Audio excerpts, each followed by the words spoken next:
அந்த இடத்துக்கு பூனைகளோ பாம்புகளோ இதெல்லாமே வர்றதுக்கு ரொம்பவே யோசிக்கும்.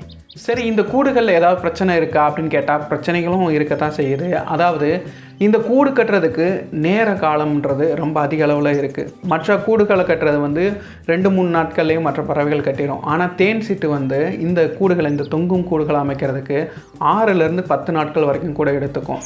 அது மட்டும் இல்லாமல் இந்த தொங்கக்கூடிய கூடுகள் கிளியக்கூட வாய்ப்புகள் இருக்குது அதிக அளவில் காத்தடிச்சிச்சு அப்படின்னா. அதுவும் ஒவ்வொரு முறை இனப்பெருக்கம் பண்ணும் பொழுதும் இந்த பழைய கூடை விட்டுட்டு அடுத்த கூடை தான் புதுசாக தான் கட்டும்.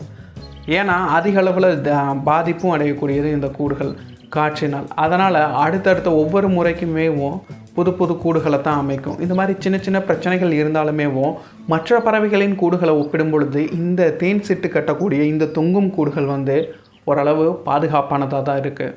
சரி, சில நேரங்களில் தாவரங்களையும் நம்ம தேன் சிட்டு ஏமாற்றுதுன்னு